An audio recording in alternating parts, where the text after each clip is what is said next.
I need to just quickly acknowledge.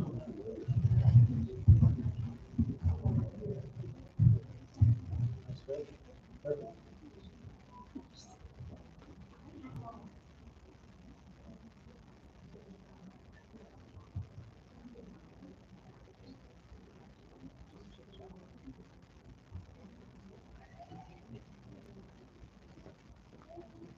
Well, we can get started here now, so I think we're ready to go. It's my first moderator job ever, and you can critique me after. So I wanted to thank a couple people before we get going. So we have Heather Birdwell here at the Chamber, of course, I'm not from the Chamber of Commerce, and Gary's back there. She's doing a Facebook Live, so we're doing that. We also got Discover Moose. I'm not sure what their reach is. I know our reach at the Chamber is 7,000 followers, and I'm assuming Discover Moose is like gigantic. So anyway, it's being sent out that way. So we got to I want to thank everybody, and then we have Paul Bussey there that's helping us out all free of charge to make this happen with the audio and able to help us really get out the message. So here we go. So here's the format for the provincial political forum, 6:30 to 8:30. So welcome, everyone. Hi, I'm Rob Clark, CEO of the Moose Jaw District Chamber of Commerce, and I'm very pleased to moderate the candidates' political forum. I'd like to begin by acknowledging that we are on traditional lands, referred to as a Treaty 4 territory, that the city of Moose Jaw is located on the Treaty 4 territory, the original lands of the Cree, Ojibwe, Saulteaux, Dakota, Nakota, Lakota, and the home of the Métis Nation. The Moose Jaw District Chamber of Commerce is a nonpartisan organization and remains neutral and does not endorse any one candidate or party. All the candidates were contacted and given a chance to participate in the all candidates electoral forum and any accompanying communications. We would like to thank the following candidates for this. We'd like to thank the following candidates participating tonight. Moose Jaw North candidates is Tim McLeod, South Saskatchewan Party, Chantal Fisher, Saskatchewan Democratic Party, and Kimberly Yap is not available tonight.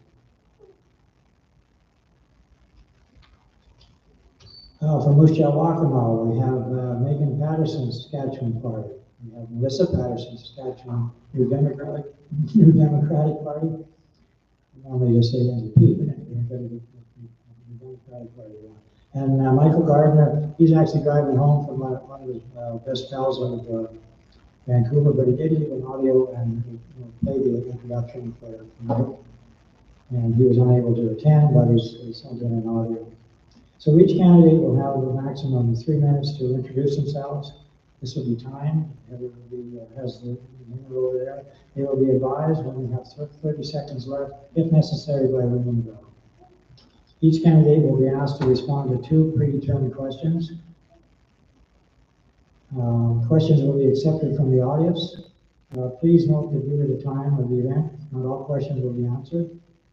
We ask that all questions be respectful. The moderator will ask the candidates. Candidates will have a minimum of 2 minutes to answer a question. This will be timed. The question is directed to an individual candidate. The other candidates will have 30 seconds to respond to the same question. Candidates will each have 2 minutes for a final wrap-up at around 8:20. Again, please be respectful to all concerned, and remember, due to time constraints, please keep the scheduled times.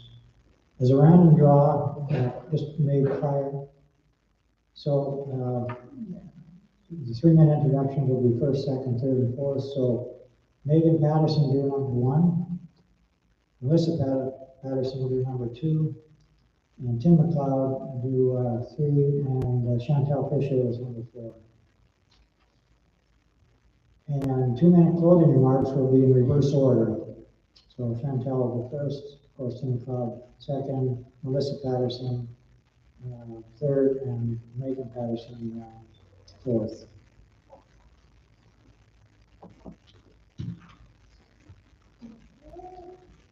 So I guess I can start asking questions, right? Oh, opening remarks. Tony and I haven't done this before. And it doesn't say on their opening remarks, what else it does. So, I hope I'm allowed to stand up here. Hey, I'm an instructor, so I have a hard time sitting down. So my name is Megan Patterson, and I grew up right here in Moose Jaw, except for on the other side of the railroad tracks, on South Hill. I enjoyed much of the best things about growing up in Moose Jaw: the zoo, the valley, family, friends, and kids' sports. After my second year in university, I was in a car accident. I spent 2 weeks in a coma, and when I woke up, I could not breathe, I couldn't speak, I couldn't move the right side of my body or sleep. Through the support offered at Wascana Rehabilitation and much support offered through doctors, surgeries, nurses, therapists, and my family, I was able to recover and complete my commerce degree. I place very high value on healthcare workers, and I will be forever indebted to the impact that they have in my life. This experience changed my perspective and made me stronger and more grateful. It gave me the desire to want to help others. It gave me the desire to want to inspire and enable others to achieve their potential. I will forever be grateful again for all those who touched my life during that time. In 2000, I graduated from the College of Commerce. And like too many other young people at that time, in 2000, the NDP were in power, and there weren't many opportunities. I moved to Ontario to work for a Fortune 500 company. I received my tracheostomy in Toronto. While I was in a coma, the tubes damaged my vocal cords, and the damage obstructs my airway, so I have trouble breathing. So I have had the tracheostomy for over 30 years, but it literally changed my life.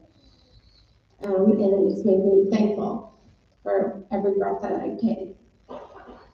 While I was out east, I worked in Toronto and Ottawa. I worked for a company that was one of the best companies in the world, and I received critical training in stakeholder management. I worked as a planning and operations manager, as a team executive, and learned how to work with stakeholders to identify common ground and create plans to achieve joint objectives. My husband and I moved back to Saskatchewan with our first son, and then our family grew, and we now have 3 boys, and we are so happy to be back in Moose Jaw because it truly is the best place to live, work, and raise a family.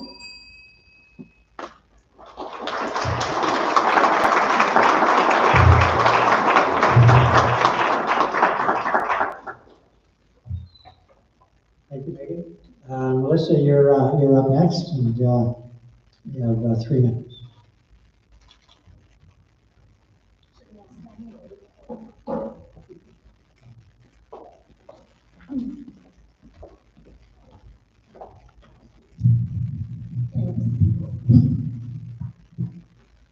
Well, hello folks. I'd like to just start my intro by thanking all of you for being here with us tonight, and of course the Chamber of Commerce for organizing this forum. As many of you might already know, my name is Melissa Patterson, and I am your Sask NDP candidate for Moose Jaw-Waccamaw. I'm born and raised right here in Moose Jaw. I've lived my entire life in Moose Jaw-Waccamaw, and I've seen what's happened over the last 17 years with this Sask Party government. Things aren't getting better for working class people like me. We've seen Main Street businesses close, we've seen healthcare professionals leave our city and our province, and I'm hearing it every single day on the doorsteps. People are desperate for change. That's why I ran 4 years ago, because I saw that our city and our province was going in the wrong direction. And that's why I'm back again running in this election. We still have wait times that are far too long. We still have jobs going to out-of-province companies and not Saskatchewan workers. And we have an unprecedented drug and crime problem right here at home in this city. But we can have better. Carla Beck and the Saskatchewan NDP have a fully costed plan that will get our province out of last place on healthcare and education. We will hire more healthcare workers and deliver better healthcare right here in Moose Jaw, which will include ensuring that the hyperbaric chamber stays open all the time. We'll make sure no kid goes hungry by bringing in a nutritious lunch program across this province. And we'll crack down on organized crime and drug traffickers, hiring more police officers right here in Moose Jaw. Look, folks, I've spent my entire life in this community. I've raised my 3 daughters in this community, and I want to fight for your family and mine.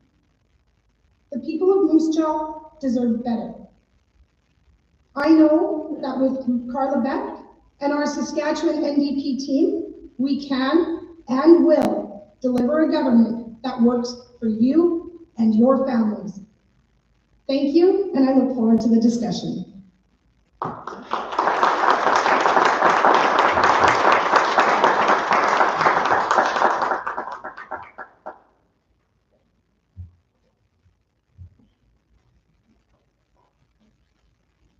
Now I need have notes to say Tim McLeod is speaking next.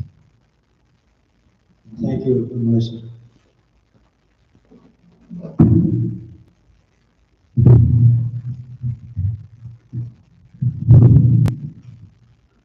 That's good.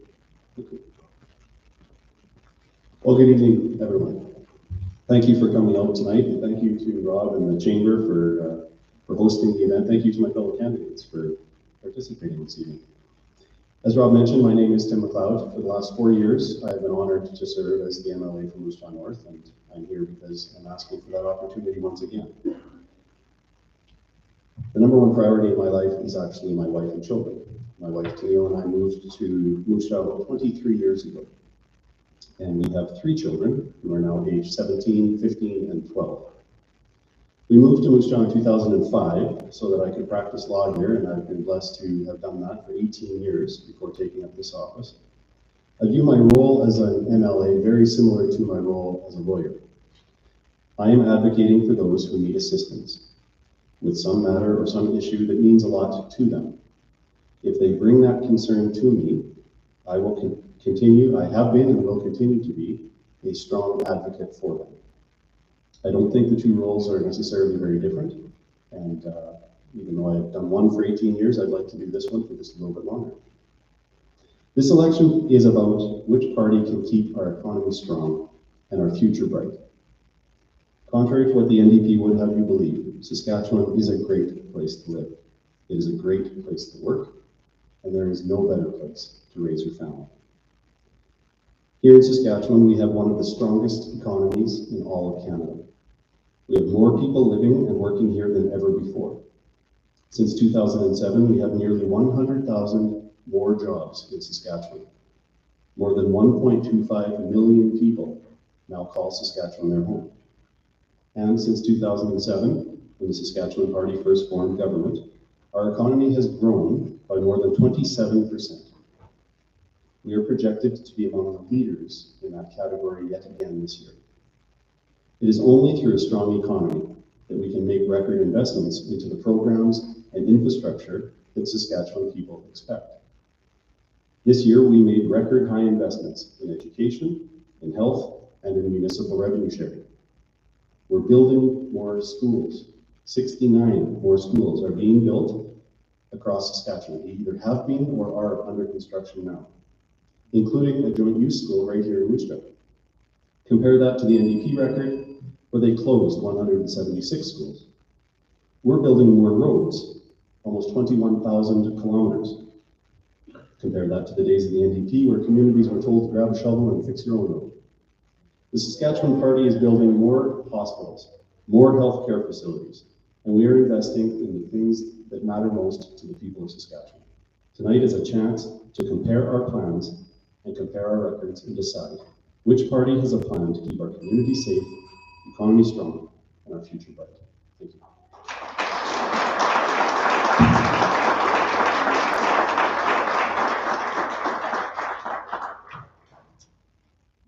Thank you, Tim. Our next speaker will be Chantal Fisher.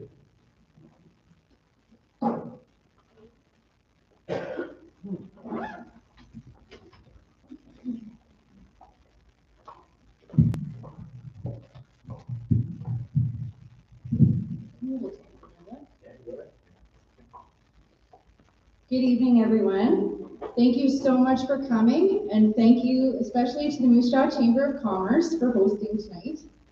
My name is Chantal Fisher, and I'm your Sask NDP candidate for Moose Jaw North. My team and I have been knocking doors for months, and I've heard the same thing time and time again. After 17 years of the Saskatchewan Party's government, life in Moose Jaw hasn't gotten easier. In fact, it's gotten much worse. People in Moose Jaw North have told me gut-wrenching stories of low wages, unreliable health care, and a government that is more interested in lining the pockets of their friends than helping working class people in Moose Jaw. My friends, it's time for change. Carla Beck and the Sask NDP have a plan to restore hope in our city and to our province.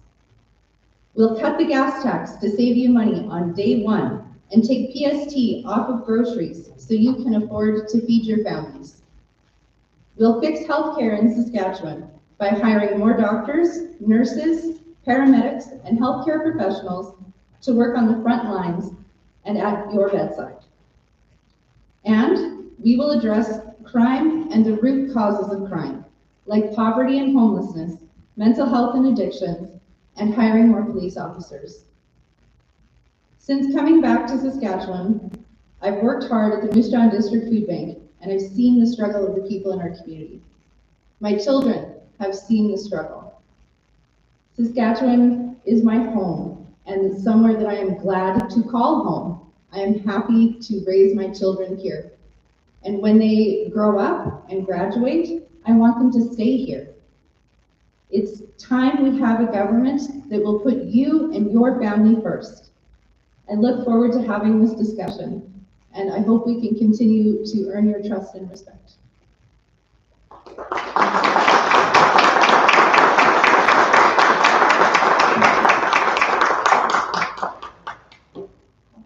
Thank you, Chantal.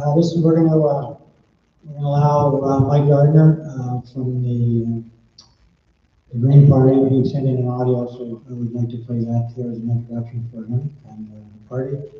So then following that, we'll get into some questions.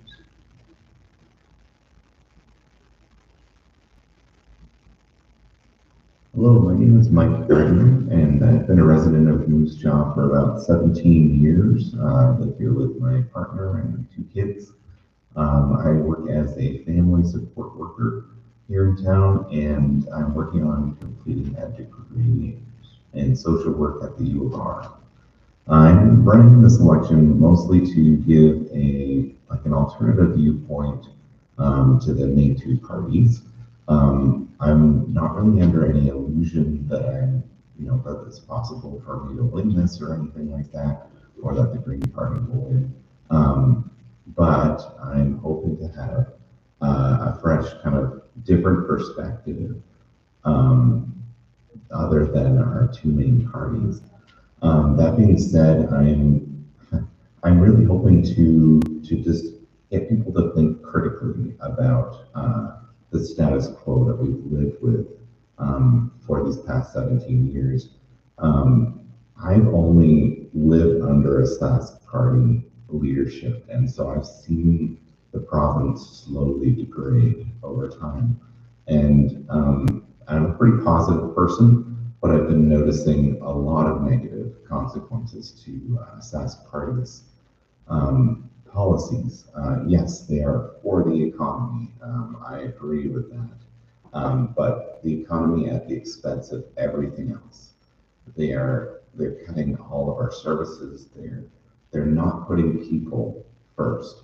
And so I think what I want everyone to think about is, do we want better healthcare? Do we want better education?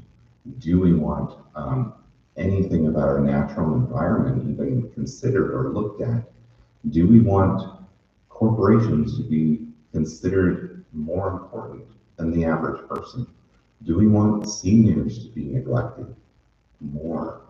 Do we want children to be neglected? Do we want, I could just go on and on. So I think that the main reason that I'm running is to give people another option other than the status quo, but mainly to hopefully convince more and more people to just vote for anybody but the SAS party. Thanks.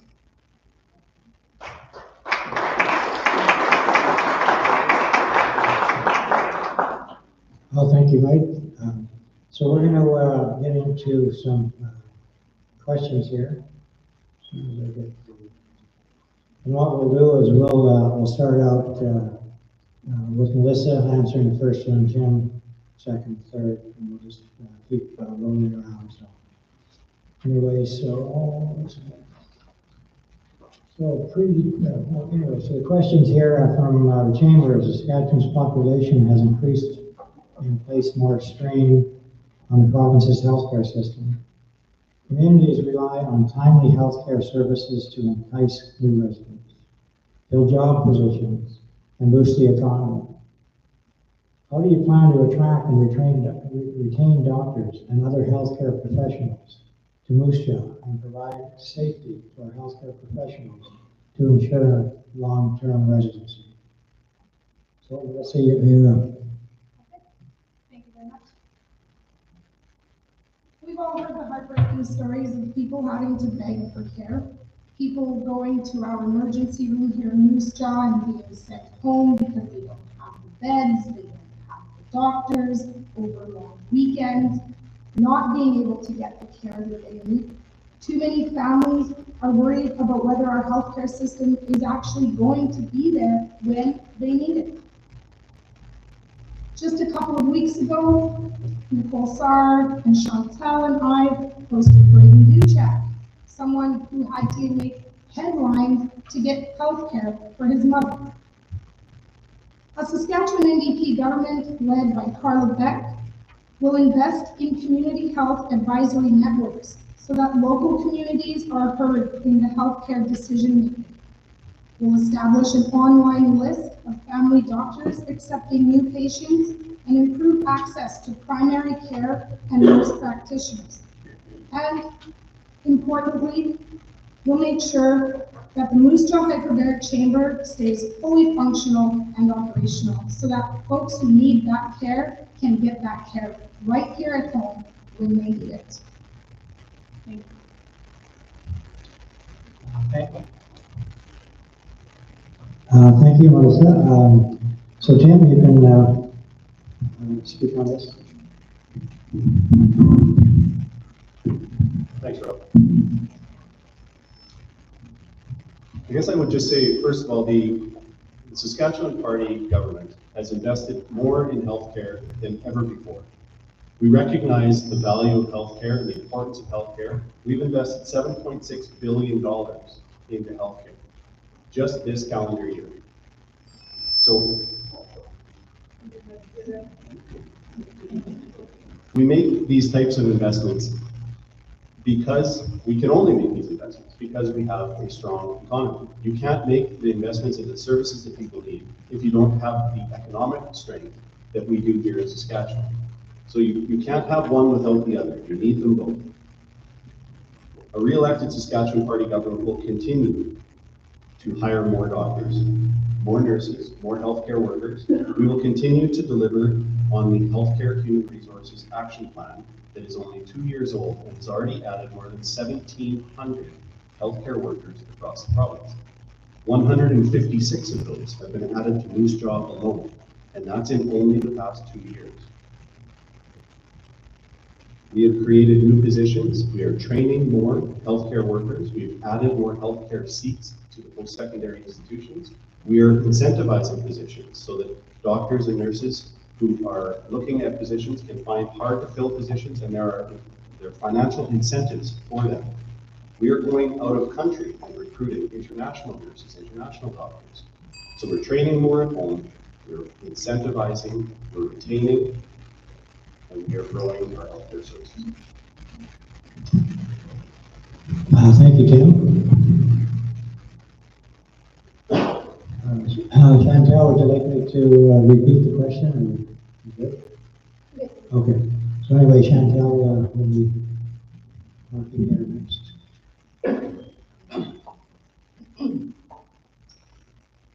I have heard lots of stories on the doors about the troubles with our healthcare system. Just this week, I met someone on the doorstep who has been trying to get into the emergency room, but has not been able to see anyone. His abdominal pain was causing so much problem for him and his partner that he was vomiting in pain without seeing a doctor. After 5 days of making attempts to see someone and trying to walk in clinics, he phoned home to India, was able to see his doctor over the phone and receive a prescription that stopped the pain and the vomiting. After 17 years, the Sask Party has failed us when it comes to healthcare. And when we talk record investments, if I pay you $0 for 10 years, and on the 11th year I give you $1, I have made a record investment. In a recent leaked healthcare memo, the cuts that have come from the Sask Party have made our healthcare system unreliable. Carla Beck and the Saskatchewan NDP have committed to hiring more doctors, nurses, paramedics, and healthcare professionals to work on the front lines and at our bedside. We have also committed to bringing in a grow your own strategy to train more healthcare workers in Saskatchewan to work in Saskatchewan with a focus on hard to recruit positions. We have also committed to creating more permanent full-time healthcare positions to ensure frontline workers can stay in their communities and phase out Scott Moe's costly contract positions. Thank you. Thank you very much for that. So next our speaker will be Megan Patterson. Okay, so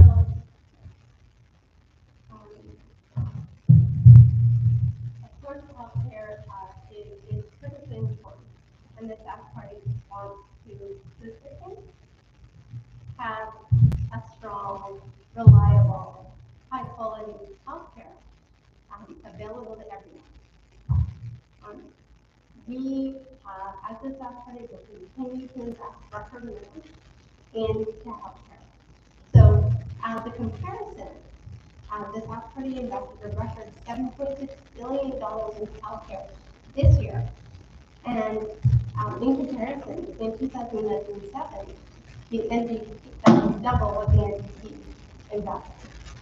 So we've doubled the amount that they invested in their last year's government. So there's a comparison point. And I just wanted to be clear. So it can't be, seniors instead of the economy, or this instead of the economy. It is both.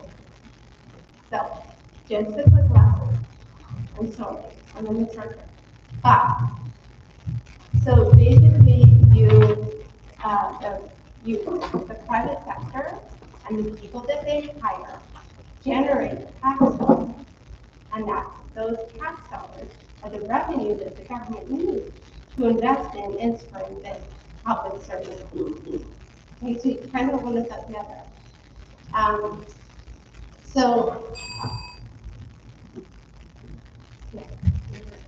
Okay, so again, we're going to continue along the lines of healthcare human resources plan, which has been very successful.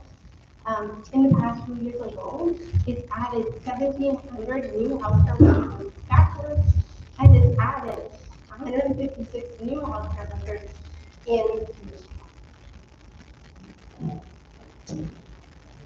Thank you, Megan. Just for the next piece here, there's some papers up here. If anybody wants to write anything down, Mr. Barry Watson there, if you can If you put your hand up, they'll bring a paper and pen if you want to write down a question from the audience. So, Gary, you just got the job here a second ago, so the papers are over there.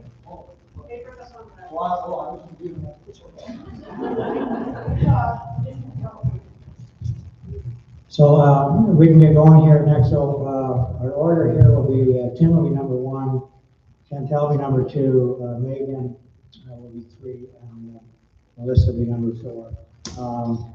This one here is pretty critical, like from the chamber side of it. I always think about economic development and bringing attraction.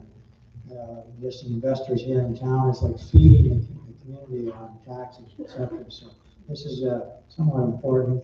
So attracting investors is very critical for an economic development state. How would you work to create an economic environment that attracts investment to our community?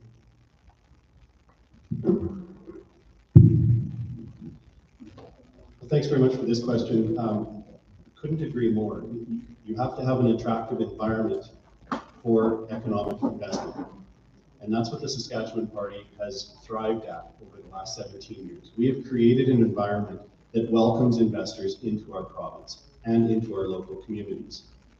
Case in point, when the NDP were in power, they drove businesses out of this province. They nationalized anything that was successful, and they drove the investment out, which nearly bankrupted our province. We can't do that. We can't have policies that drive economic investment away from our province. Our government, if re-elected, will continue to implement our investment attraction strategy. That strategy has already proven successful. The private sector capital investment is currently forecast to grow by $14.2 billion in this year. That's the highest anticipated increase in all of Canada. We will keep the small business tax rate at 1%. Remember that under the NDP in 2007, that tax rate was at 4.5%. The Saskatchewan Party government will keep it at 1% to help small businesses thrive and create the economic environment that attracts investment. We will also have policies that don't negatively impact our small businesses, policies that don't invite crime and addiction to the front doorsteps of our local businesses. We will have policies that get crime out of our communities and that get people who are battling addiction into recovery where they can lead healthy lives. Thank you.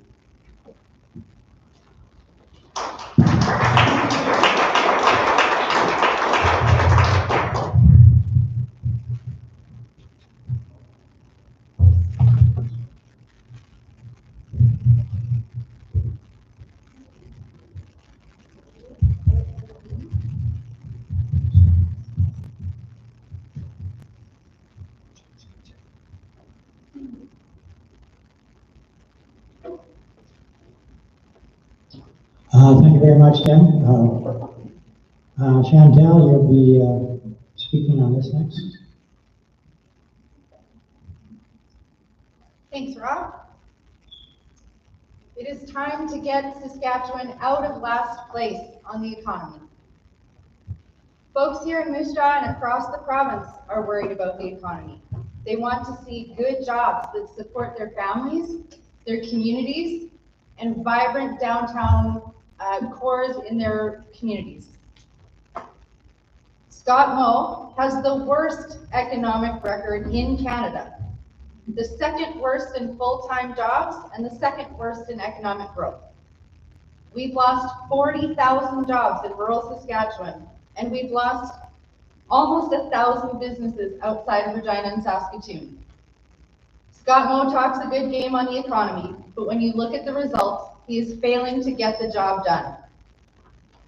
Part-time minimum wage jobs do not pay the bills. We need mortgage-paying full-time jobs so that folks can adequately support their families, stop using food banks, and maybe put something away for the future.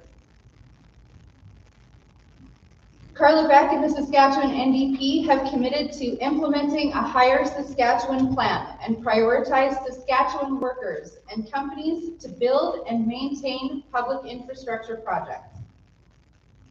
We have committed to increasing funding for short-term training programs to get more Saskatchewan people working quickly and in demand sectors. We will give priority to our province's local companies and their skilled workers by implementing a Hire Saskatchewan plan for public infrastructure programs. Thank you.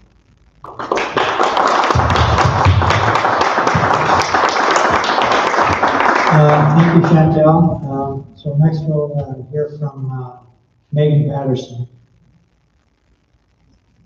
This question really excites me because this is why I'm running the Saskatchewan Party. I have a strong business background, I have a commerce degree, I have an MBA, I have my securities course. The Saskatchewan, and I'm very aligned with the Saskatchewan Party. The governing principle that private investment and the private sector are really the driver of the economy. So elected Saskatchewan government will continue to implement our very successful investment attraction strategy. The private sector investment is currently forecasted to grow 14.2 billion in 2024, the highest anticipated increase in all of Canada. And this is really exciting. There is over $39 billion that has been committed to more than 60 large-scale future investment projects in Saskatchewan today by private companies. How amazing is that? We will keep the small business tax at 1%, and as to mention, when the NDP were in power in 2007, the small business tax was actually 4.5%. We will work with local chambers to deliver a small and medium-sized enterprises tax credit. A re-elected Saskatchewan Party government will provide an annual grant of $250,000 to the Saskatchewan Chamber for local chambers throughout the province to provide $5,000 to local young entrepreneurs for business development in the area.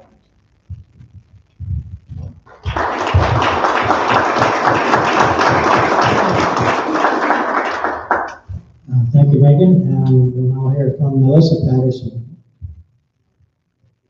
Thank you. Well, it's no doubt that small businesses are the backbone of our local economy right here in Moose Jaw. Small business owners are working very hard to be successful. And despite having said 17 years to strengthen local economies, not just here at home, but across this province, we've seen over 170 small businesses close their doors in just the last year. You feel it, businesses are feeling it, our downtown core is in decline. We don't believe that after 17 years, the Sask Party has done nearly enough to help support our local businesses. It's welcome to see that Carla Beck has already committed weeks ago to freezing that small business tax rate at 1% for the entire duration of our first term. We'll offer small businesses startup loans to get on their feet, to do retrofits and improve their businesses. We'll revitalize and improve safety in the downtowns and on main streets of our cities and towns right across this province with PST rebates on major retrofits and renovations to help small businesses and offices keep their doors open in the designated core areas of our communities. And we'll establish a business roundtable with employers and workers across all sectors to address labor force challenges and build strong, diversified economies right across this province.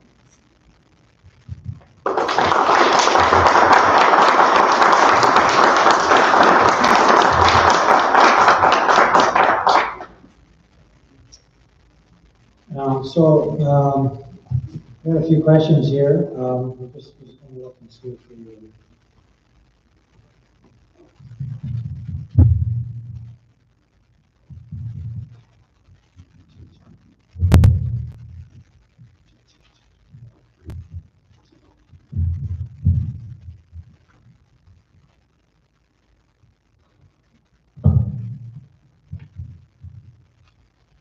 So we have some questions here. They're not really, I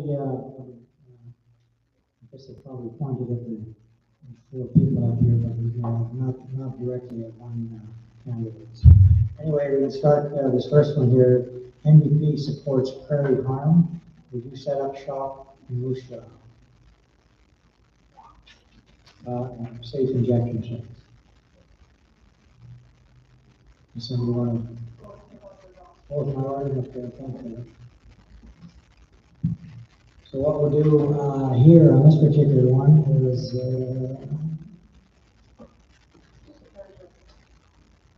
Chantel Fisher, sorry. Who asked the question? No, No name? no. Well, thank you very much for the question. As we've mentioned earlier, Carla Beck and the Saskatchewan NDP is committed to healthcare, mental health, and addiction services, which is why we have committed to investing a record $1.1 billion over our 4-year term to support healthcare workers and the patients who sorely need their care. We cannot live without these people. And for years and years, we have heard the stories of closures, of healthcare workers burning out and leaving this province. That is unacceptable. And to support folks who have addictions and mental health care needs, we need to have a strong, robust healthcare system. Thank you.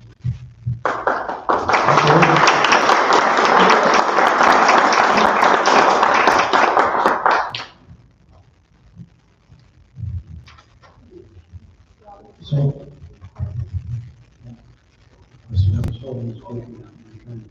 anyway, so here we go. So Megan.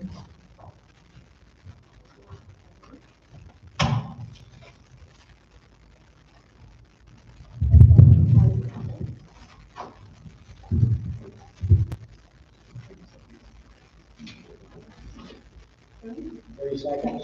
Okay, so that's, Yeah. If a question is specifically to say one candidate, then every candidate has 30 seconds time. So because it wasn't specific to one individual, everybody wants to. okay, so the Saskatchewan Party government, thanks to Minister McLeod, has taken the approach that we are implementing a recovery-oriented system of care. So the recovery-oriented system of care is about opening more beds. It's about providing longer terms in rehabilitation. It's about providing wraparound services for those who are receiving the services so that they can re-enter into society successfully. So, yeah, that's the premise. I mean, we don't believe that there's any such thing as safe supply. We think that there's no safe supply of illicit supply.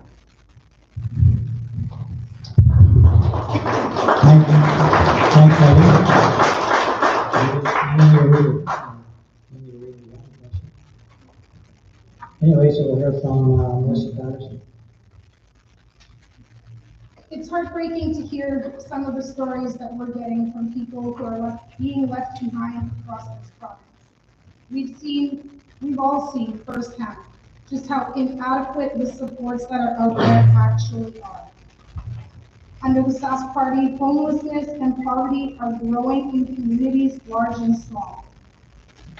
Saskatchewan's a rich province, and it doesn't have to be this way. We will work between government ministries and partners to fill empty public housing units, expand social supports, and improve access to healthcare and economic opportunities. All of this will help us reduce crime and reduce addiction. With record investments into mental health and addiction by scrapping the Marshal Service, we'll have more boots on the ground in those frontline positions that are working so hard to help these folks. We don't need another bureaucracy that won't be running until 2026. Thanks for the question. I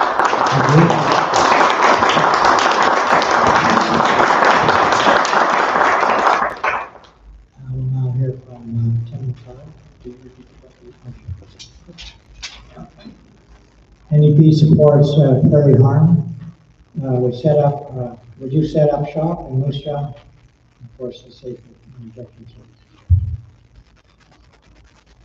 So I didn't hear either of the NDP candidates answer that question. The question was specifically about injection sites in Moose Jaw, and the Saskatchewan Party's answer to that is no. We don't believe there's any such thing as a safe injection of an illicit drug. It's the drugs that are killing people today. It's the drug addictions that we need to help people overcome. Giving people needles and crack pipes and a supply of drugs is not helping the problem, it's worsening the problem. We've seen it in the NDP government in British Columbia. The problem only gets worse if you enable people to continue to live a life in addiction. The Saskatchewan Party government, Premier Moe has said it many times, we will meet people where they're at, but we will not leave them there. We need to help people who are battling addiction get up and find the path to recovery. We need to give them the supports and services that they need to wrap the supports around them so that they don't fall back through the cracks and they don't end up battling that addiction any longer. We need to get them on the path to recovery so that they can lead safe, healthy lives.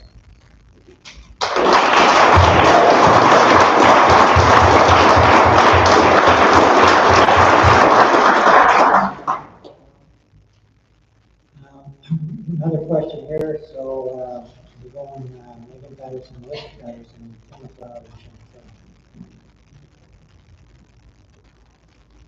Kelly.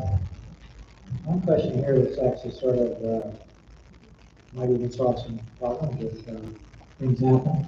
So what support, if elected, are you willing to give to the mayor, the councilors, the city administration, this 2024 election for the city of Moose Jaw? To help and support maybe some addiction services or some other support. So anyway, that's we'll hear from Megan Patterson. Working with stakeholders is one of my favorite things to do. I would be excited to work with the city of Moose Jaw to address all of the issues that we face in the municipality as well as the province. I actually have worked on 2 research projects at South Polytech with the city of Moose Jaw being my industry partner. So the first one was retaining a higher percentage of international graduates. I've worked with the city of Moose Jaw on. The other one is actually I secured funding to work with the city of Moose Jaw on identifying the current housing needs in the city of Moose Jaw and anticipating future housing needs. So those are just examples of how closely I would work with stakeholders so that we can both achieve a better quality of life for everyone in Saskatchewan.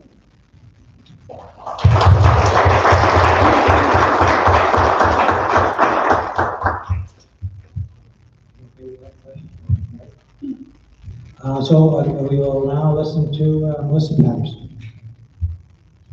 Well, of course, I would welcome any opportunity to work collaboratively with all levels of government, especially here at the municipal level, making sure that Moose Jaw can continue to be a growing, vibrant city.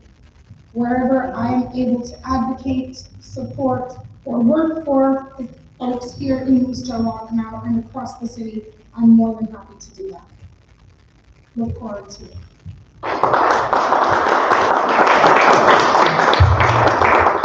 Thank you, Melissa, and we'll hear from Tim McLeod. Thanks, Rob. Thanks for the question. I think it's critical that the various levels of government work collaboratively. And that includes locally elected school boards, it includes municipal councils, provincial government, and the federal government. In the last 4 years, I've been honored to serve in this role. I've met with our local school boards half a dozen times. I have a regular standing meeting with the mayor and city manager and the member of parliament. Those meetings are critical to continue the flow of communication so that we make sure that we understand very well what our shared responsibilities are, and so that we can collaborate to make sure that we're making the best decisions and the most effective decisions for the community. I would certainly welcome those relationships and those meetings to continue if I'm given the honor to serve again with whoever mayor and council may be, with whoever the school board trustees may be. And I would say that in saying all of that, we also, as a Saskatchewan party government, recognize the importance of the autonomy of the locally elected. The autonomy of school boards to make their own decisions on staffing in the classrooms and supports. It's the provincial government's job to invest in that service, but it's the locally elected's job to make sure that they're making the decisions at the ground level for those services. Similarly with the municipality, we've increased the municipal revenue sharing grant this year by 14%. It was the largest increase in the entire budget, so that the cities and municipalities have an increased level of funding to make the decisions that mean the most to their local community.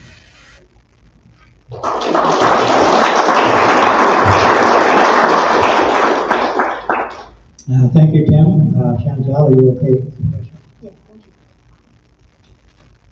So not only am I looking to support and strengthen my relationship with the municipal government and City Hall, which I have worked very hard alongside in supporting our community through the food bank. An NDP government will work in partnership to attract investors, healthcare workers, educators, the folks that we need in our city to ensure that we are vibrant and thriving. We look forward to supporting all levels of government and listening while we work with them in partnership to ensure that our city and our province grow.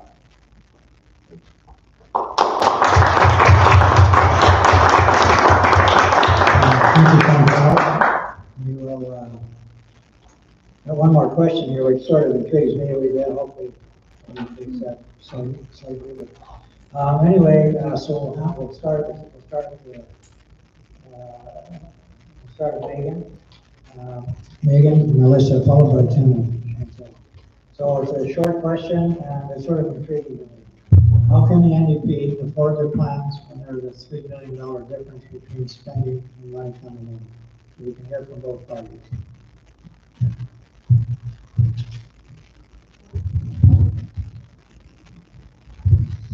Well, I think that, considering when they launched their plan to cost of their platform, they mixed up the revenues and expenses. That might be a good indication. So I don't know that it probably doesn't add up. I mean, why would we think it would? You know, we hear people talking about, you know, the need to invest in this and the need to invest in that, but you can't do any of that without a strong economy. So you actually need to have a good, sound understanding of business and the economy and financial statements as well. Thank you, Megan. We'll hear from Melissa. Folks, Saskatchewan doesn't have a revenue problem, they have a revenue management problem. A Saskatchewan NDP government led by Carla Beck will make sure that priorities are straightened out, government waste and misspending is curbed, and folks across this province are benefiting from the more than $21 billion that came into this province last year alone.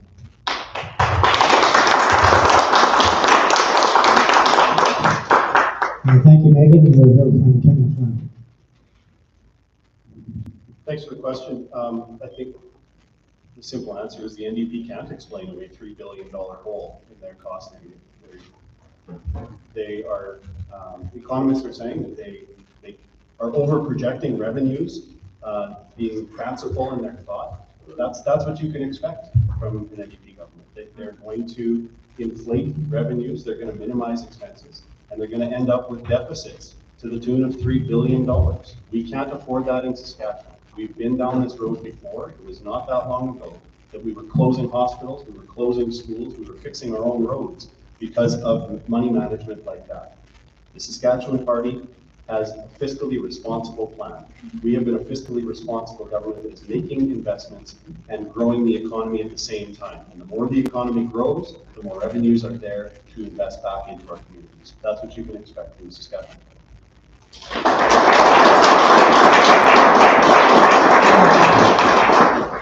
Thank you, Ken, and Chantal, for your presenting. Well, I do think economist Ron Stiles, who worked for the government for over 40 years, would disagree with anyone who is saying that there are holes in our fiscal framework. For 17 years, we have seen cut after cut after cut to services. And I will reiterate again, if I pay you $0 for 10 years and offer you $1 on the 11th, that is a record investment. Do not be fooled by fancy words and big promises. The NDP has a solid fiscal framework that is available to everyone. There is no special platform for the party and a different one for the folks of the city and this province. Everything that we have posted has been costed. It is reasonable, it's doable, and there is hope for the financial future of this province through Carla Beck and the Saskatchewan NDP.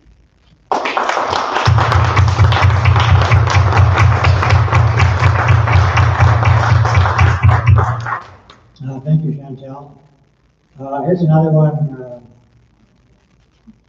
sort of at the SAS party. So the SAS party has tripled. So the SAS party has tripled the debt to GDP ratio, spent the rainy day fund, raised taxes on the low and middle class, and our government is failing to keep up compared to other provinces. What is your plan to turn things around? If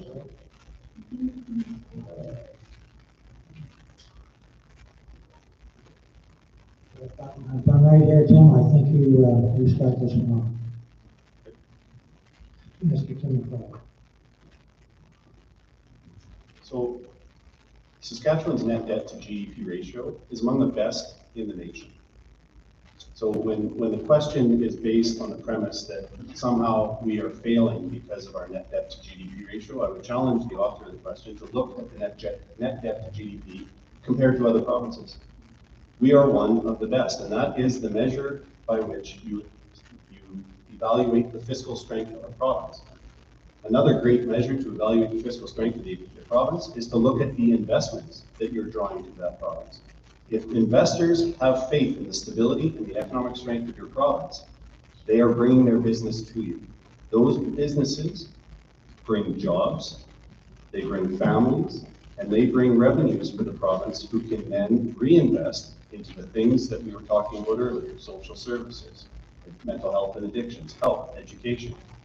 And that's what we've seen under the Saskatchewan Party for 17 years, is that economic growth and that stability that we can offer for investors to come to this province and make those investments and grow our communities. And that's why our province is growing to 1.25 million people, is because we have that strong economic record that we can stand on as a Saskatchewan Party government.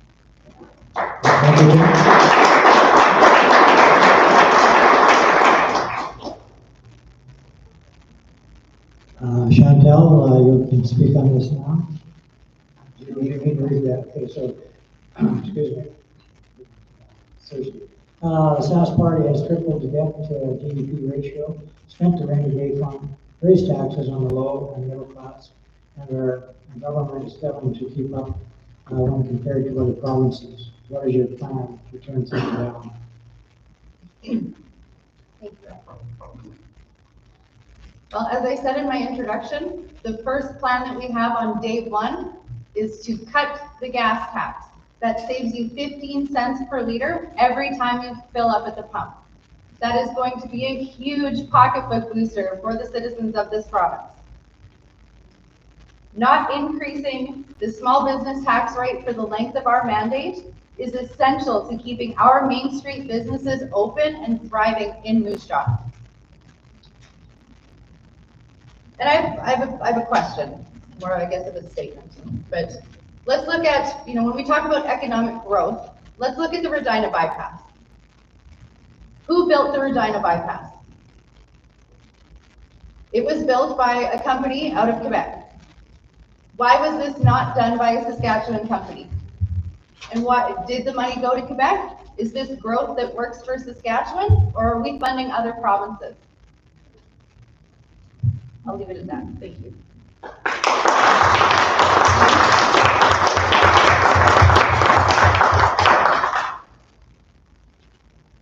Thanks, Chantel. So Megan Patterson will speak on this next. Okay, sure. I'll just answer the question quickly. So for those of you who have actually worked in procurement, each request, like there's a request for proposal, and every proposal is evaluated on standardized measures. And Saskatchewan companies do get extra points for being in Saskatchewan, but if the cost is like there's other measures. So of course Saskatchewan-based companies get preference. And so I also just wanted to say, the question is just absurd because we do have one of the best debt to GDP ratios in the country. And we also have a very strong credit rating. You know what a strong credit rating means? It means that people will will lend you money at lower interest rates because they know they will get that money back, right? So there's more people working in Saskatchewan than ever before. Housing starts are at one of the top levels across the country. I think that we can be proud of our economy. We have one of the strongest economies in the country, and it's only because of that strong economy that we are able to take that tax revenue and invest record amounts in public services like healthcare and education.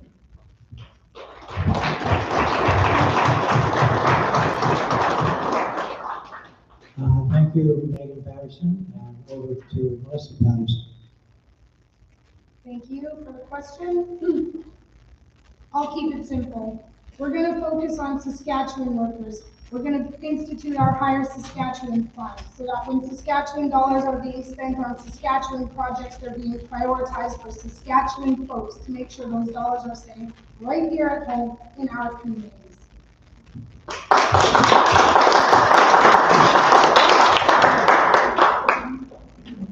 Thank you, Melissa. I'm going to read another one here from the chamber. I've got too many pieces of paper here. I got to get to street. There's some really good ones here. I was trying to remember which is the best. But anyway, again, to everyone here, so we are now, so number one will be Chantel, followed by Megan, Melissa, and Ken for this question. So housing is needed for a large variety of citizens. We can talk about the homeless or the unhoused, housing for students and immigrant workers, and so much more is required. Although some of these housing programs are federal and provincial government should be assisting in and lobbying on behalf. We talk about our community, our community. So what strategies will we be putting forward to address the housing crisis in our community? Thank you for the question. Oh, sorry, Chantel.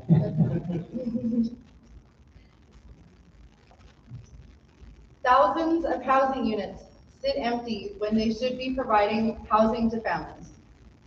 We have the highest rate of child poverty in Canada, and the rents continue to go up and up, making the cost of living even worse.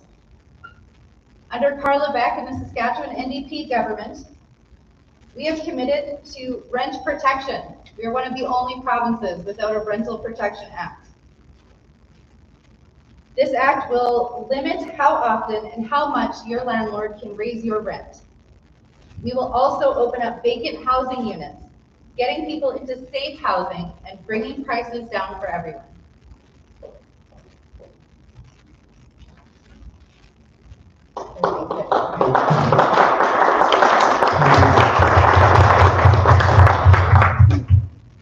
Thank you, Chantel, and to Megan Patterson to speak next.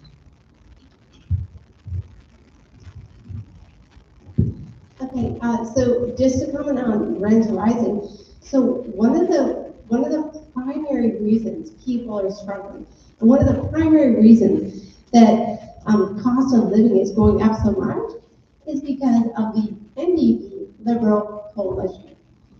It is because of the carbon tax, and the carbon tax that is continuing to increase year after year. That is increasing fixed costs. It's increasing the cost of energy. And so rents need to be increased in order to cover these. So in terms of housing, the Saskatchewan Party will continue to take action to increase housing supply and make housing more affordable. With this, what we need to do in Moose Jaw is increase density of housing. And we have a secondary suite incentive grant that provides 35% of the cost to build a secondary suite. We have a renewed PST rebate on new home construction. We also have promised to increase the Saskatchewan first-time home buyers credit from $10,000 to $15,000. The Saskatchewan home renovation tax credit will be made permanent.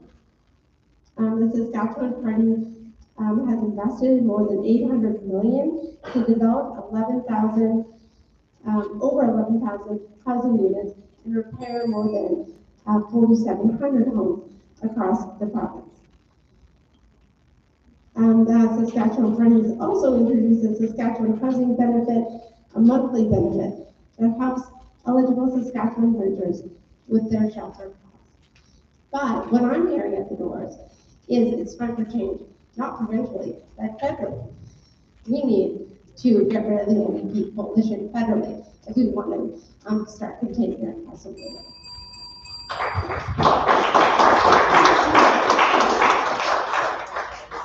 Thank you, Megan. And we'll hear from Melissa Patterson. Thank you. I am damn proud to stand beside Carla Beck as she will work to make sure that the 4,000 vacant Saskatchewan Housing Authority units across this province are back up and running by the end of her first term. 500 of those units will be up and running operational before the end of the first year. Let's not forget that the Housing Authority piloted here, right here in Moose Jaw. Passing a Landlord-Tenant Rent Protection Act to protect renters and help keep roofs over their heads, limiting how often and how much rents can increase, and scrapping the harmful changes made to the Saskatchewan Income Support Program to have direct payment of rent and utilities restored. All of these are going to allow us to add more affordable housing units to the market here at home in Moose Jaw and right across the province.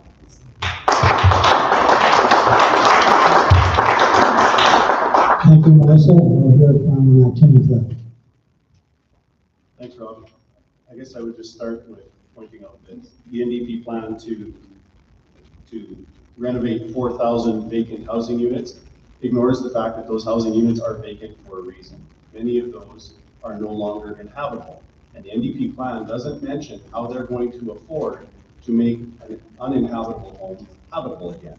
That's why they're sitting there vacant. It's not that we have housing supply that we're just waiting for the right customer to come along. There is vacant housing because those units need substantial renovation. And there's no plan in the NDP's costing on how they're going to figure that one out. So I would just touch on that. Whereas, by contrast, the Saskatchewan Party has a fully costed plan for our secondary suite incentive grants. We have the fully costed plan for the PST rebates on new home construction, for the first-time home buyer tax credit, for the home renovation tax credit being made permanent. These plans are fully costed and they're realistic because we know that they can be implemented in a fiscally responsible way. Thank you,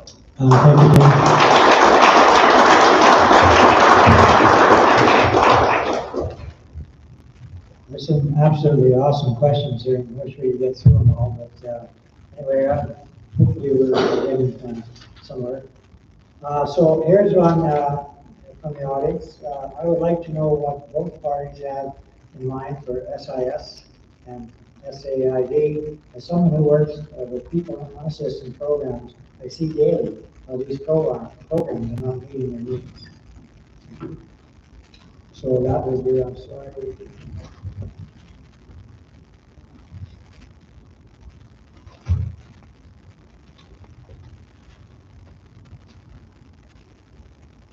Megan, you're, Megan Patterson, you take this one.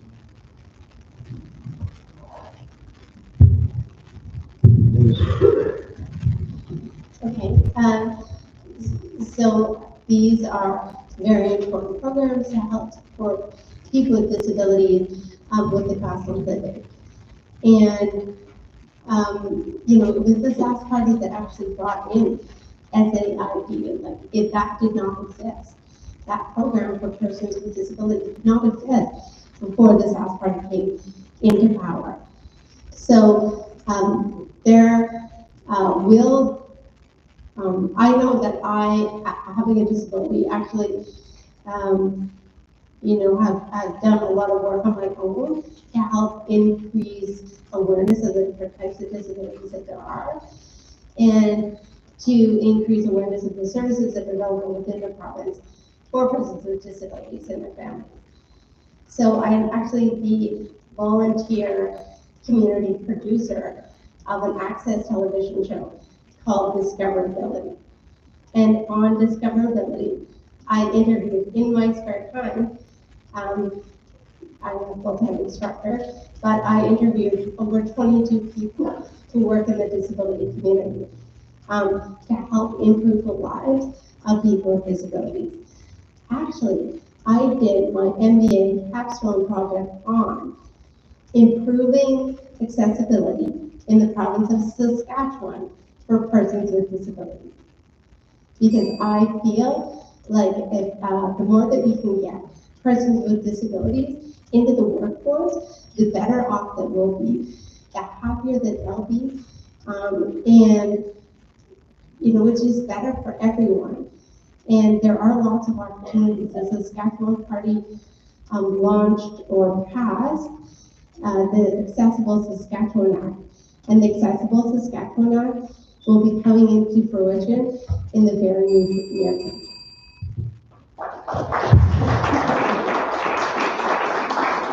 Thank you, Megan Patterson. Next up will be Melissa Patterson. Thank you. Well, absolutely, we're going to look to reverse those harmful cuts to the SIS and the SED program. Folks living on those programs are living in poverty. Let's not fool ourselves. The Saskatchewan NDP also recognizes and acknowledges the importance of disability issues, and we're committed to addressing them in collaboration with partners, something the current government has failed to do.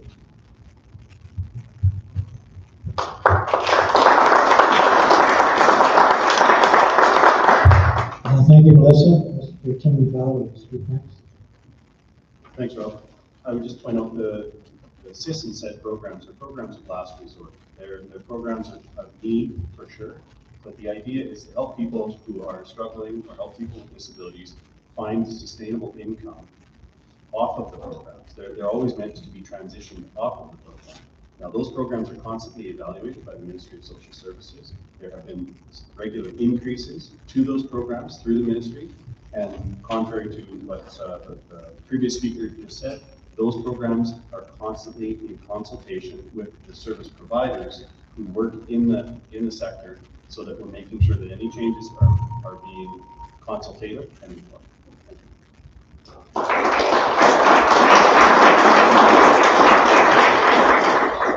Thank you, Tim. Chantel Fisher. Folks, I work with members of this community every day who utilize the SIS and SED program. And what I hear from them on a daily basis is that the program is hard to access, hard to understand, hard to get through to on the phone, and leaves them in poverty without a way to get off. And while we hear that there are programs and services available to help them get out of this short-term support, seeing this every day on the front lines, it does not work. These folks are forced into poverty by no fault of their own. When folks are utilizing the said program, the Saskatchewan Assured Income Disability Program, they need more support. I work also a lot with seniors who are utilizing these programs and utilizing the Canada Pension Plan for Disability. Too many seniors are struggling to get good, safe, and dignified care.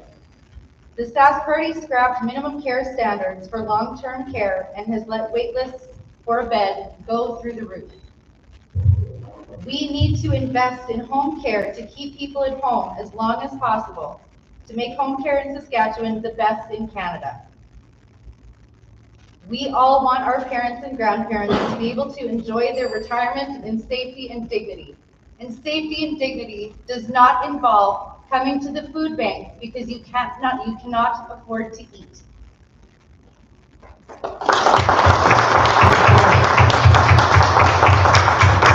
Thank you, Senator. I have one here that's directed to Mr. Tim McLeod, so he has 2 minutes, and then there's 30-second rebuttal follow. Tim mentioned that $7.6 million has been invested in healthcare. There are 156 new healthcare workers hired in our city and 1,500 in our province. Can you tell me what the outcome, benefits, and impact it has on the wait list times, proper care, and their overall health care we are receiving? Okay. Thank you for the question. We did make a record investment of $7.6 billion into healthcare this year, and that's more than double the amount of funding that was being provided to healthcare under the NDP. The question includes exactly the numbers: 156 new additional healthcare workers to the community of Moose Jaw in just the last 2 years.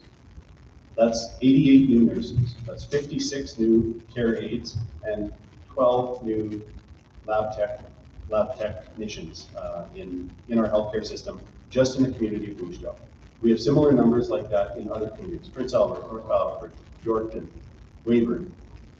Across the province, more than 1,700 additional workers in just 2 years. We fully acknowledge that we have more work to do, but we have a plan that is working. I know the NDP in their platform are talking about hiring more people, but we were already doing that. We've been doing it for a couple of years now. We have a plan to invest in health by training more people locally, by recruiting more people abroad, by incentivizing programs that are hard to fill, the positions that are hard to fill, and by retaining healthcare workers who are already in the system, who maybe have a part-time job. We've expanded those to full-time positions so that they don't have to find a second job to fill whatever the remaining part-time piece was. We've expanded part-time jobs across the system, making them full-time so that the workers who are already in the system can have full-time employment and stay where they are.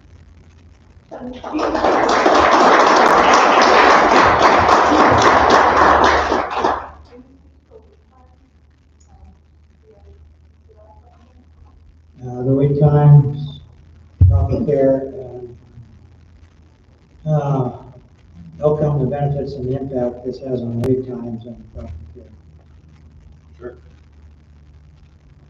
Thanks. Sorry, it was a long question. I missed that. So the wait list, with the increased staff, we can reduce our wait list times. And we have seen reductions in wait list times. We've also implemented the 2-for-1 system to address diagnostic wait times, so that for every private provider or for every patient that's paying a private provider, that provider then provides 2 free scans to the public system. So that is significantly chewing into the wait times. As I said, we know we still have more work to do, but increasing the investment in healthcare by adding more diagnostic machinery, by adding more diagnostic staff, we can further reduce those wait times.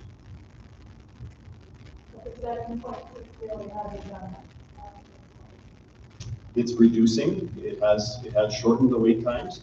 We're still working on it, and there's more work to be done. Absolutely, we don't deny that. But yeah, we have chewed into the wait time significantly with the multiple strategies that we've deployed. There is more to be done, absolutely. unfortunately having to talk to those who have been in those lives and who are experiencing the healthcare.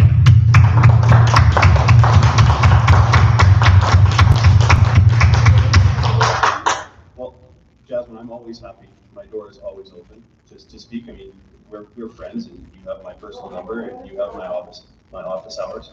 I'm always happy, and I respond to emails and phone calls.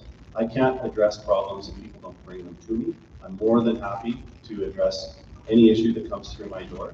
And if somebody reaches out to me, I'm happy to work with them. I take that very seriously, not just for friends, but for all constituents. And you sent me a letter Jasmine, never come to my office. I sent you an email and a message. And this comes from one of my work. Because I did this. Exactly. I should.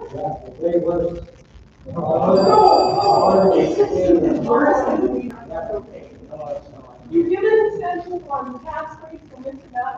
Well, good. I'll take my extra $87 to go pick out my tombstone. Because I have stage 4 cancer because it was misdiagnosed. It took 9 months and it took 2 years to get to the right scan. I'm 42 years old and here I am trying to say one thing and it comes to a lot of emails. Like, it's so sad where our government is right now. I never want to see anyone else go through this. And you both sides have great ideas, but follow through. Do something about it. Jasmine, I'll just say. I'm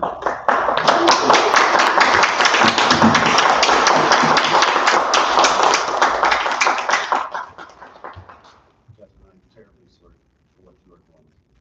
And if there's anything I can do to help you, that I take very seriously. And I'm more than happy to do whatever it takes to get you whatever services are available. And as I said, we recognize that there is more work to be done. And a situation like yours is not easy, and I can't imagine what your family is going through. And as I said, I'm terribly sorry for what you're going through. And I'm happy to work with you in any way that I can to try and lighten that burden. So, pardon me? No, that's fine, that's had to be said. So, sticking with the format, each other candidate has a 30-second response. And the first one would be Sean. Thank you, Jasmine, for the question. I will say that healthcare should not be a personal favor. Every single person in this room and in this city and in this province deserves timely access to healthcare. The Sask Party's choices have made healthcare worse. Their American-style healthcare experiment has doubled MRI wait time lists. And we now have the longest surgical wait times in the country, double the national average. We are losing on average 4,000, is it all done? 30 seconds. Oh, I'm sorry. Thank you, Chantal.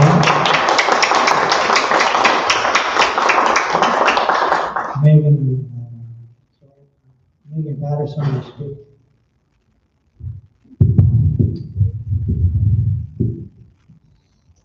Okay, so strengthening the healthcare services that Saskatchewan people rely on is a very high priority for the Saskatchewan government. And we've been working to address these by providing the facilities, staffing, and financial resources that our system needs. The $7.6 billion was just announced in this budget though, and changes can't be made overnight. We're working at building urgent care centers to help take some of the pressure off the hospital. Thanks, Megan. We'll hear from Melissa Patterson. Enough is enough. The Sask Party government has had 17 years to fix our broken healthcare system, and they are failing the people of this city and this province right across the board. It's time to get us out of last place on healthcare, and I'm so sorry.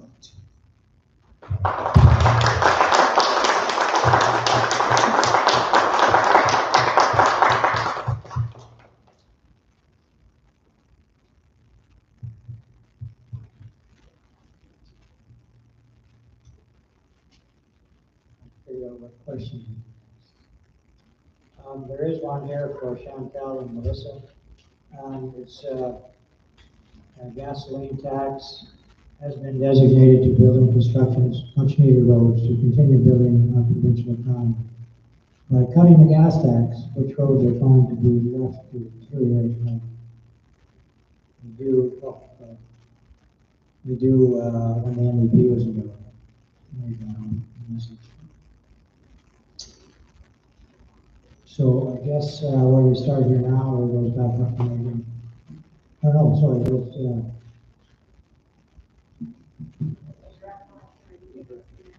yeah, well, actually, we'll give him 2 minutes. We'll figure out where we're at now. We're just gonna say, Tim will be starting again here now. Oh, Chantal, oh, sorry, Chantal and Melissa. So I don't want you to pick up. Chantal will speak on that. Sorry about that. So when we think in terms of cutting fuel tax or PST, these things don't go to specific projects, they go into a general fund, right? We have a general revenue fund. So our gas tax goes into the general revenue fund. Cutting the PS or the provincial gas tax, 15 cents per liter at the pump, does not negatively affect the way our roads and infrastructure are built and maintained. These all come out of general revenue. So enjoy your 15 cents per liter break at the pump without worrying about the cost of infrastructure and roads.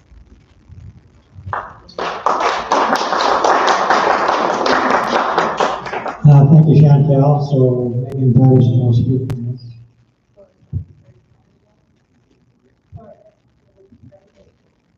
Oh, I directed that. Yeah, sorry.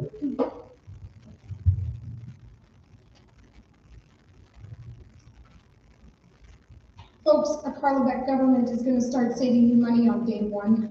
At midnight of election night on October 28th, that 15 cents a liter is going to come off the pumps. It's a short holiday. It's a little extra money in your pocket right before Christmas when families can use it the most.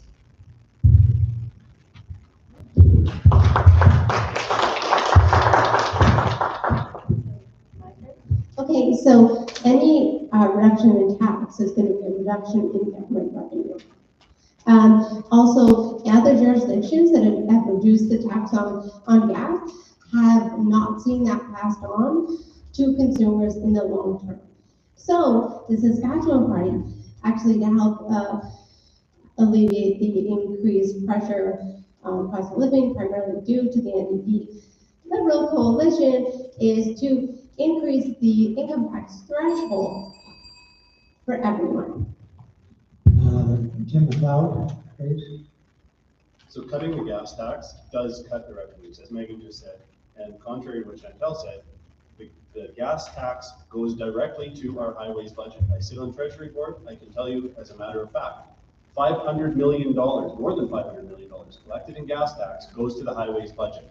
So if you cut that for 6 months, that's half of the highways budget for the year. You need to find that money somewhere else. And in the NDP costing, they didn't come anywhere near touching the $250 million hole that cutting the gas tax for 6 months would leave.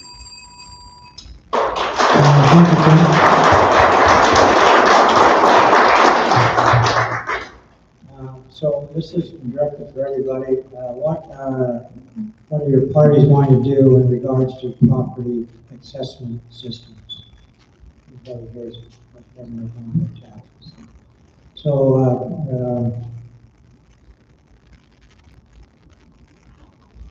well, Chantal, you get to start this one again. Thank you very much.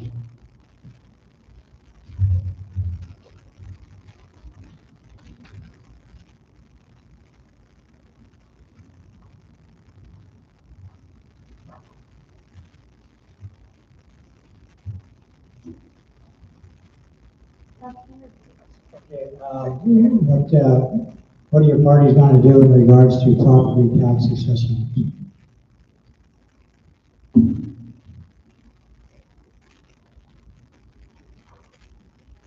Folks, For 17 years, the Sask Party government has continued to make cuts to services that we require to live. Affordability is a crisis that many folks in our community cannot out-budget. A Sask NDP government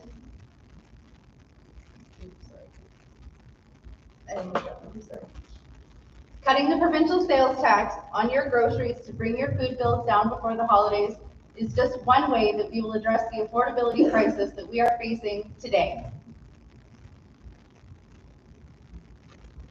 You understand that the assessments are being completely wrong in all the cities or the province of Saskatchewan? Did you answer that? Sorry, can you repeat? I'm hard of hearing. Sorry. So all the assessments that are being done throughout the province of Saskatchewan are being completely wrong. You know how it's done. You know how the process is being done.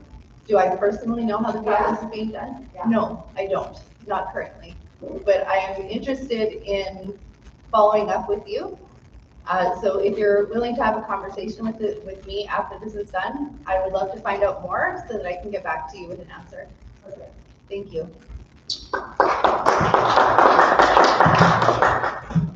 Megan Patterson on tax assessment, property tax assessment. I understand that there is some concern about property tax assessments in the city, especially for commercial properties. So I would commit to, working with those that I can, property owners, to understand more and to understand how the provincial government could influence the process. Thank you. Thank you, Megan, and on to Melissa Patterson on property tax assessment. Thank you for the question.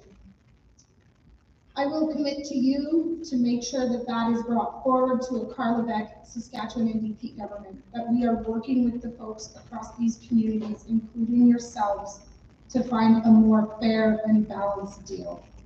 Thank you. What would you say about Pardon? already brought to Carlebeck?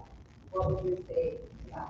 I would say that Carlebeck is not yet the government and does not yet have the power to make the changes that you need to see happen. But you can have a conversation. Absolutely.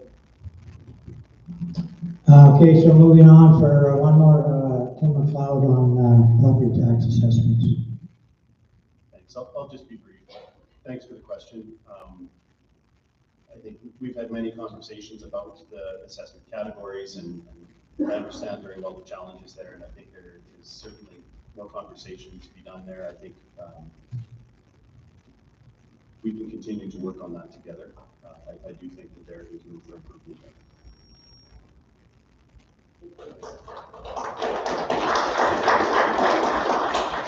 Yeah, thanks, Tim. A few questions left.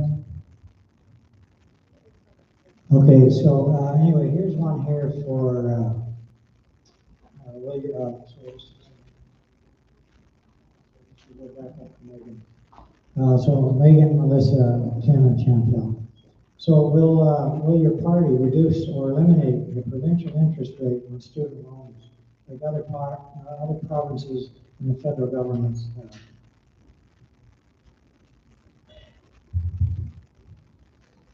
Well, what our government has committed to doing is increasing the graduate retention program. So the graduate retention program is a fantastic program that has been very successful in keeping educated children in our province. So there has been an increase from $20,000 to $25,000, and that is the primary way that we want to help reduce the financial burden of post-secondary education on our children. Thank you. Thank you, Megan, and Melissa Patterson. Thank you. I agree, the Lauren Calvert NDP Graduate Retention Program is an excellent program, and it certainly goes far to keeping folks right here at home in our province. As far as getting the interest off of student loans, that's not a commitment that I can make to you tonight, but I can certainly raise the issue with our leader.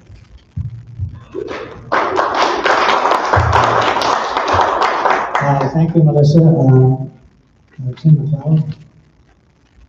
Thanks. This is the first time I'm hearing this issue as well. And obviously, as I said earlier, our focus has been on retaining our youth.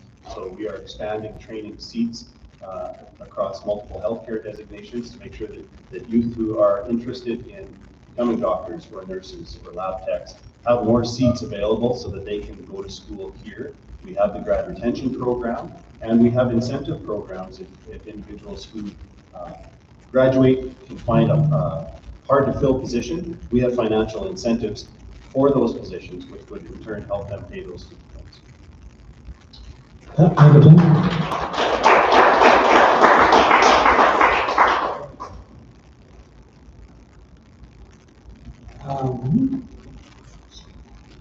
Oh, Chantel, sorry, Chantel. Okay, yeah, so sorry about that.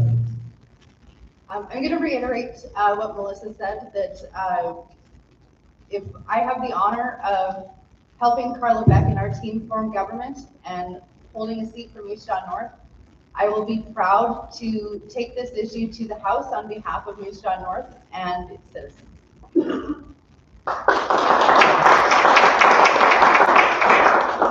Again, thank you, Chantel. So we can get started here at this point with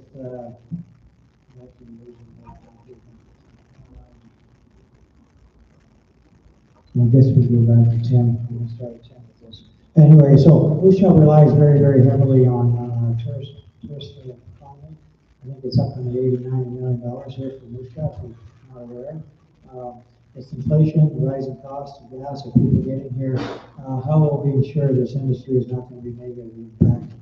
It's major, one of the top 3 or 4 economic drivers of the city of Moose Jaw. Yeah, thanks for the question. Absolutely. Small businesses are, including those in the tourism sector, play a pivotal role in the success of our provincial economy, not just our local economy. Moose Jaw has a very proud tourism sector. And I would say that in order for that tourism sector to be successful, we need a vibrant and a welcoming downtown. And that means a safe and clean downtown. And our Sask Party government is investing in more police so that we can ensure that we have the security and the safety that we need in our community. We are investing in the Marshal Service, which we heard that the NDP would crush immediately if they were elected. That's 70 more officers available across the province. And we're hearing that the NDP would immediately crush that. We are also investing in mental health and addiction services. And all too often, people who are battling mental health and addiction are a negative impact on our tourism sector, on our local businesses. We've heard that from our business community, and we are responding accordingly. Our government, the Saskatchewan Party government, is investing in mental health and addictions by more than doubling the number of treatment spaces available, by helping people get into those treatment spaces easier.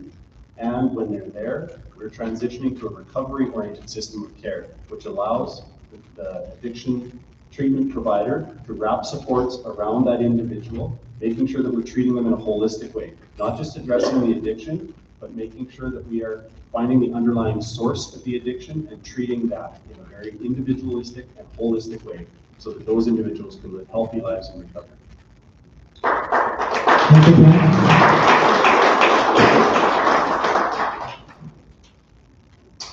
Thank you, Chantel. Thank you. We know that tourism is the backbone of Moose Jaw's economy. It's very important to us. And a vibrant downtown core is essential to keeping tourists coming into our city. The mental health and addictions programs that we see are not enough. The folks that are struggling downtown and living in Crescent Park, living on the doorsteps of businesses, are human people.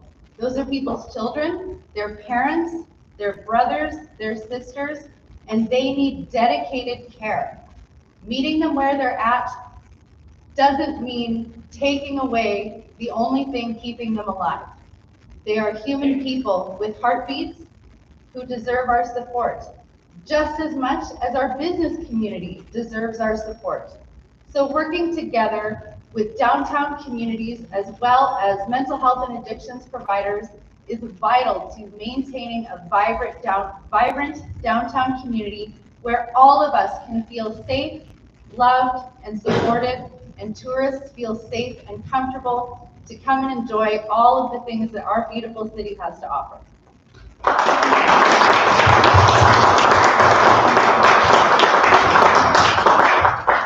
Thank you, Chantel. So we'll go to Megan Patterson.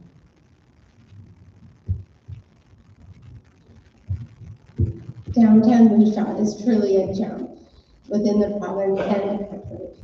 I think it's really critical that we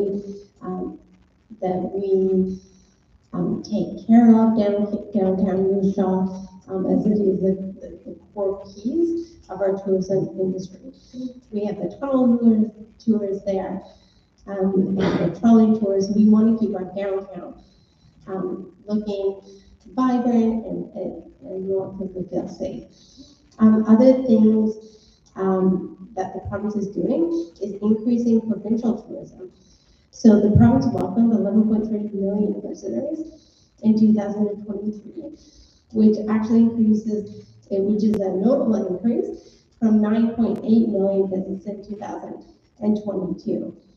So this surge underscores the growing appeal of Saskatchewan as a whole province as a travel destination to others in the world. So a re-elected Saskatchewan Party government will work with our tourism sector to continue to grow the industry, including right here in Moose Jaw. Thank you. Thank you very much, Megan. Melissa Patterson, speak on this. Thank you. Carl Beck and the Saskatchewan NDP government will build an economy for the future by introducing a Saskatchewan Economic Growth Incentive Program, providing aggressive tax credits and provincial PST rebate on construction costs. This will shift savings from the back end to the front end and will allow businesses to invest better into our downtown main streets. There's no doubt that Moose Jaw has plenty to offer. Thank you.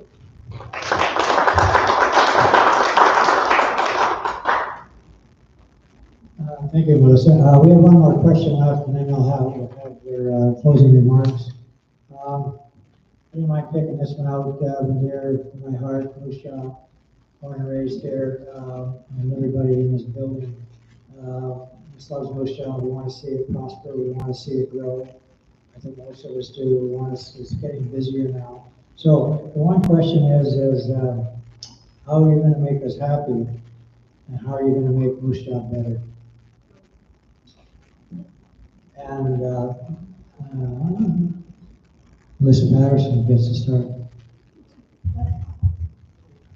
Thanks, Rob. I certainly want to keep you happy.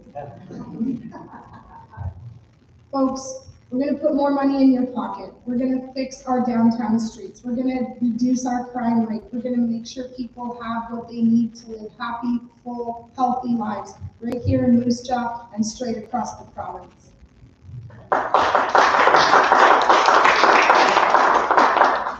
Thank you, Melissa. We didn't give you a raise.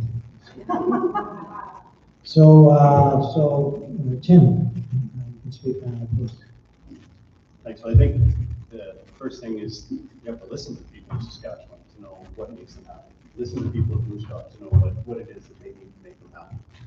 Not everybody thinks the same. Not everybody feels the same. And so being receptive and meeting with people and hearing their needs and hearing their desires, that's the first job of any government, of any elected individual. You go to government, you take this position because you're representing other people, not because you have the ideas and you have the answers. You're taking this job to represent other people and what they want to see for their community. And I take that very seriously. As I said earlier, As a lawyer, that was my role, to hear from my client and to advocate for them. And as the MLA, I see it very much the same. You tell me what you want, what you need to make you happy, and I will advocate for you in Regina.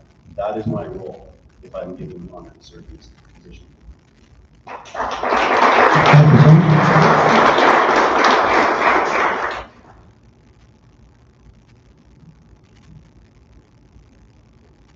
Tim. Chantel?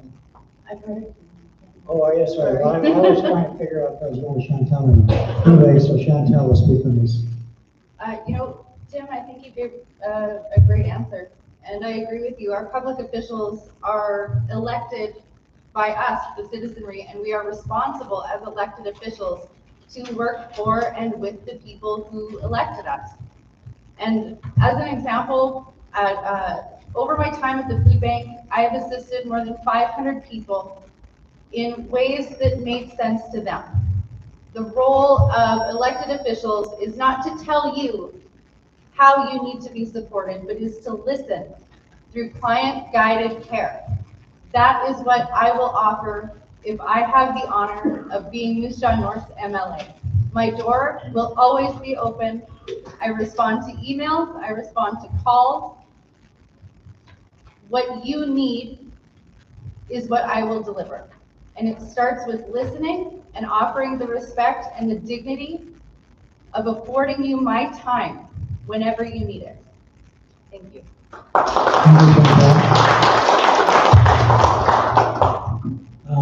My closing remarks, we have to here just a minute. I don't think this is something that happens all the time, from what I understand. And I think maybe the parties already know, but we sent me this message here today just to pass on to the candidates. The 15 Wing Commander has approved political campaigning activities in the residential housing units.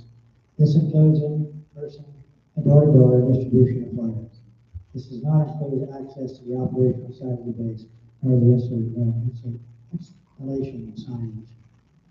So I think they haven't been doing that, but it sounds like the base commander is wanting to get on campaigning there if you haven't already.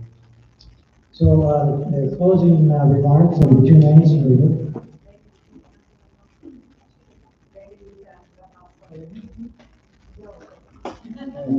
Keep my boss on the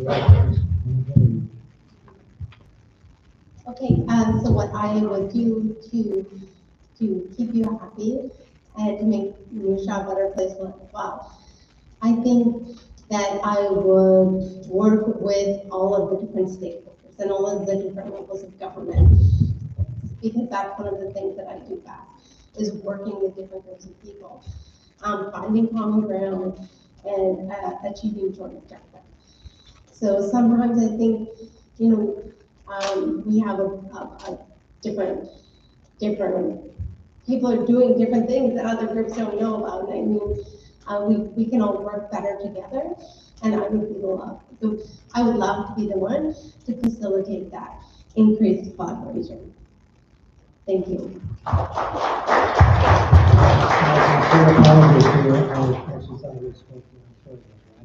And thank you very much.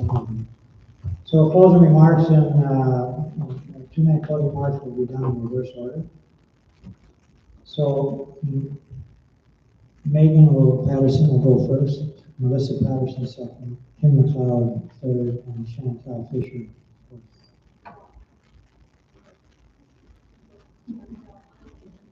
I got it up for you, Chantel first.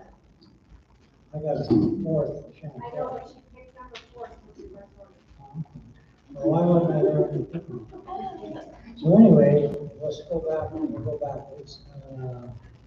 So Chantal Fisher gets to go first, followed by Tim McLeod, and Melissa Patterson and Megan Patterson in that particular.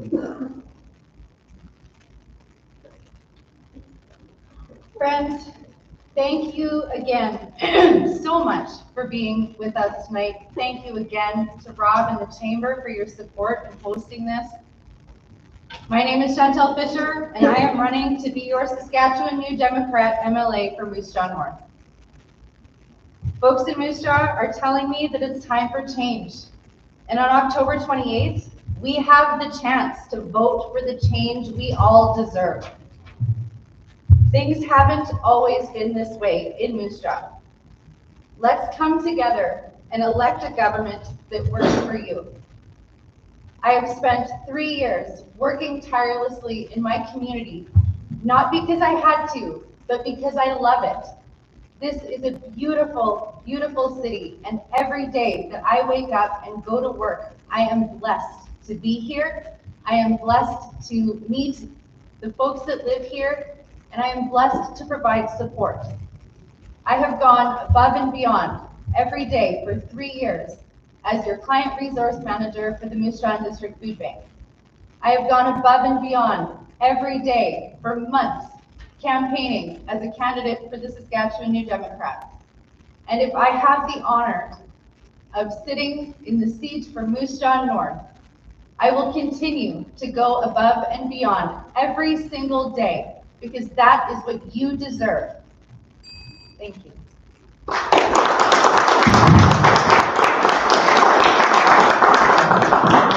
Thank you, Chantal, and Tim McLeod, please. Thanks, Rob, and I want to echo the thanks to Rob and to Heather, Paul, our sound guy. Thanks to all the candidates here tonight, and thank you to all of you for attending and for your questions. This really is an important process, and I appreciate the opportunity. I would say Saskatchewan is growing at its fastest pace in more than a century. We have a strong and growing economy, which means more good jobs and opportunities exist in our province, and a great quality of life can be found in Saskatchewan for our people. The Saskatchewan Party has a plan for a continued strong economy that will ensure Saskatchewan continues to grow. We have a plan for a growing province that will keep investing in healthcare and education and the other important programs and services to ensure that everyone in our province enjoys a great quality of life. We have a plan for building Saskatchewan that will focus on building more hospitals, more schools, more highways, and the other important capital projects that a growing province needs. We have a plan for keeping life affordable, and that will be reduced taxes, putting more money back in your pocket, and ensuring that Saskatchewan continues to be the most affordable place to live in Canada. We will also continue fighting the Trudeau NDP carbon tax until it is eliminated completely. The Saskatchewan Party plan will keep our economy strong and our future bright. Thank you very much.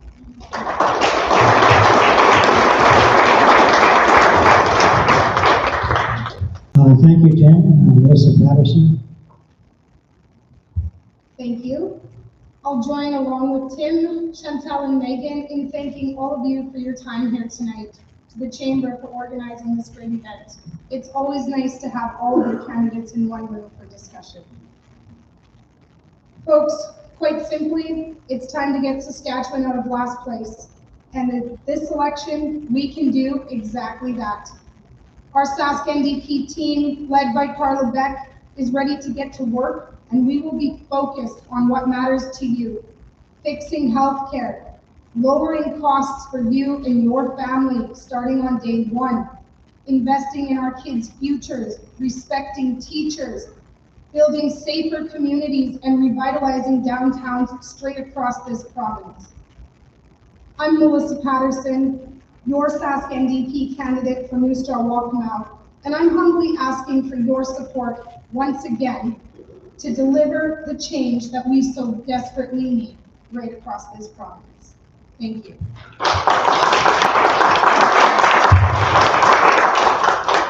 Thank you, Melissa.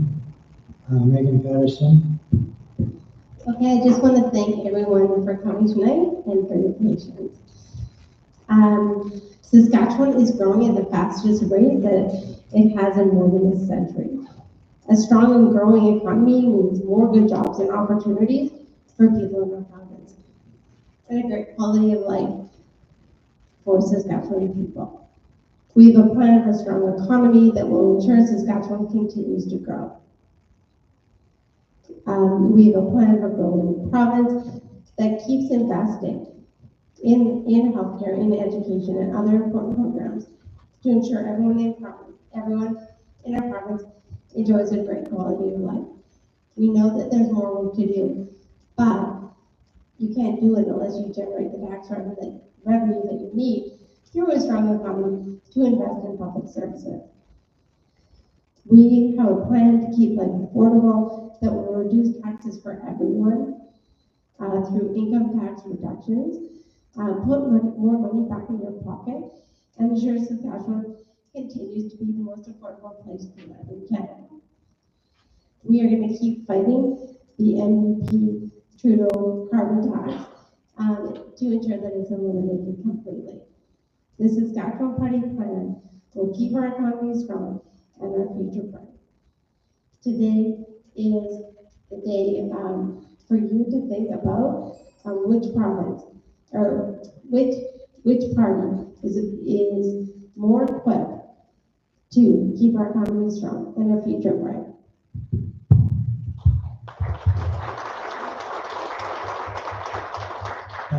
Thank you, Megan, and I'm just going to echo again here. Heather does a lot of work, and as you can tell, she puts us all together for us. Darby's back here helping. Am I saying something?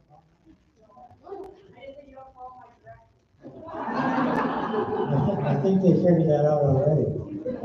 But anyway, I want to call Gary, the city fireman who's doing all this for nothing to help out the chamber and everybody that's in here, the candidates.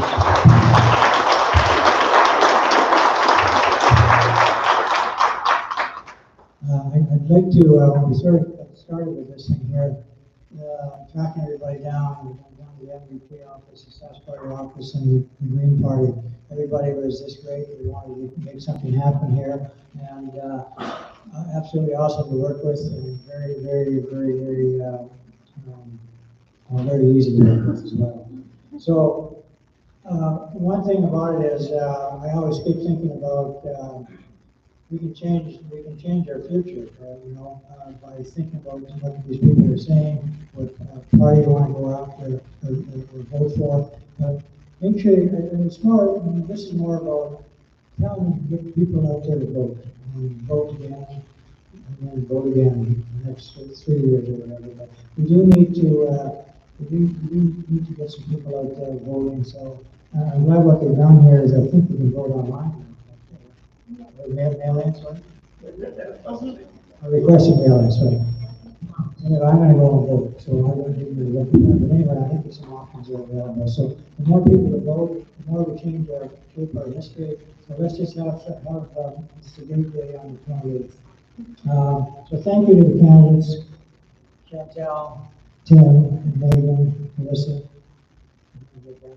You got that right? I'm good. And good luck and thank you all for being involved in letting your name stand. That's a pretty big ask, and how you guys are working on behalf. So remember to vote. Let's help change our history on Monday, October 28th, 2024. Thank you all for being there. It's a pleasure. It was great, and I've done my first moderation in my career.